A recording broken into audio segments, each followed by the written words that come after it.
الحمد لله وحده والسلام على من لا نبي بعده اما بعد فاعوذ بالله من الشيطان الرجيم بسم الله الرحمن الرحيم انا نحن نزلنا الذكر وانا له لحافظون وقال رسول الله صلى الله عليه وسلم خيركم من تعلم القرآن وعلمه او كما قال عليه الصلاة والسلام. برادران اسلام اور میرے مشفق و مربی اساتذہ کرام، آج کی اس پرنور اور متبرک تحفیل میں متبرک کتاب قرآن کریم کی عظمت و فضیلت پر روشنی ڈالنے کی نصیحت کر رہا ہوں. میں اس سرچشمہ عشق و ہدایت اور منبع حکمت و فضیلت پر تذکرہ کرنے جا رہا ہوں جس کی حفاظت کی ذمہ داری خود رب کائنات نے لی. ارشاد سبحانی ہے انا نحن نزلنا الذکر وانا له لحافظون. ہم ہی نے قرآن کو نازل کیا اور ہم ہی اس کی حفاظت کرنے والے ہیں. امید ہے کہ آپ حضرات بغور سماعت فرمائیں گے. اللہ ہمیں احکام قرآنیہ کی معرفت عطا فرمائے. جب اہل مکہ نے قرآن کریم کو کلام اللہ کے خطاب سے نہیں نوازا اور معجزہ ہونے کا انکار کر دیا، اس کتاب کے بارے میں انکار کیا جس کے بارے میں ارشاد سبحانی ہے لا ریب فیہ، اس میں کوئی شک نہیں، تو رب کائنات نے تمام فصحاء عرب بلغاء عرب کو تحدی اور چیلنج کیا کہ تم ایک کو نہیں بلکہ بہت سارے مل کر بھی اس جیسے ہدایت بھی نہیں لا سکتے. اگر تم اپنے قول میں صادق اور سچے ہو تو لا کر دکھاؤ. قرآن نے اس طرح نقشہ بھیجا ہے وَإِن كُنتُمْ فِي رَيْبٍ مِّمَّا نَزَّلْنَا عَلَىٰ عَبْدِنَا فَأْتُوا بِسُورَةٍ مِّن مِّثْلِهِ. اگر تم اس چیز میں شک کرتے ہو جو ہم نے اپنے بندے محمد پر نازل کی ہے تو اس جیسی ایک چھوٹی سی آیت پیش کر دو.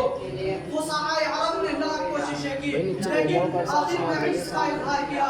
امرؤ القیس جو عرب کا بہت بڑا شاعر تھا، جب اس نے انا اعطیناک الکوثر کی صورت کو باب کعبہ پر دیکھا تو پکار اٹھا کہ خدا کی قسم یہ کسی بشر کا کلام نہیں ہے.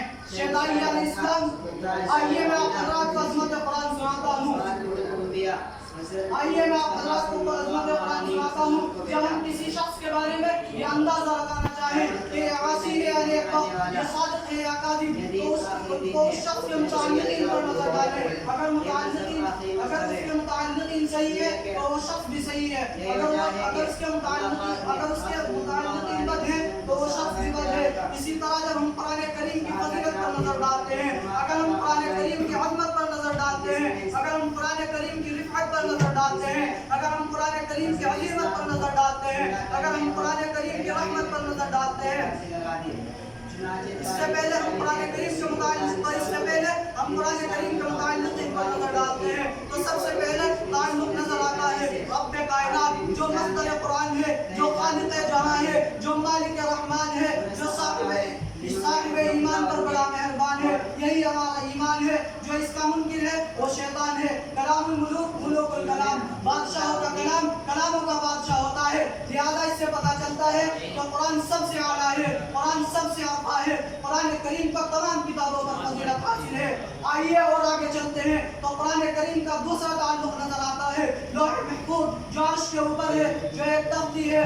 غور کریے، جو عرش کے اوپر ہو اس کی رفعت میں کسی کو کیا شک ہو سکتا ہے، اس کی عظمت میں کسی کو کیا شک ہو سکتا ہے، اس کی فضیلت میں کسی کو کیا شک ہو سکتا ہے. اعلیٰ و ارفع شے کے لیے اعلیٰ و ارفع مقام تجویز کیا گیا، وہ لوح محفوظ ہے. آئیے اور آگے چلتے ہیں. تیسرا تعلق نظر آتا ہے لیلۃ القدر، جو ہے لیلۃ القدر. لوح محفوظ سے قرآن کو اس رات آسمانی دنیا پر لایا گیا. یہاں پر نہ جبرائیل واسطہ ہے، نہ میکائیل واسطہ ہے، نہ اسرائیل واسطہ ہے، نہ اسرافیل واسطہ ہے. ایسی رات کا انتخاب کیا گیا جس کے بارے میں قرآن کریم کہتا ہے لیلۃ القدر خیر من الف شہر. یہ رات 1000 مہینوں سے بہتر ہے. لہذا پتہ چلتا ہے کہ قرآن کریم کو زمانے کے اعتبار سے بھی فضیلت حاصل ہے.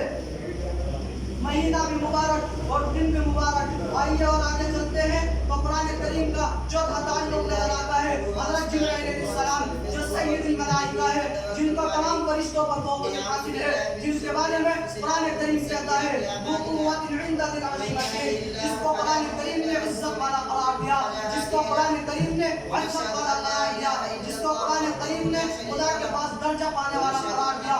آئیے اور آگے چلتے ہیں. قرآن کریم کا پانچواں تعلق نظر آتا ہے. پانچواں تعلق ہے مکہ و مدینہ. یہ زمین کا وہ حصہ ہے جہاں سے قرآن کریم کی ابتدا ہوئی. یہ زمین کا وہ حصہ ہے جس کو تمام زمینوں پر فضیلت حاصل ہے. جہاں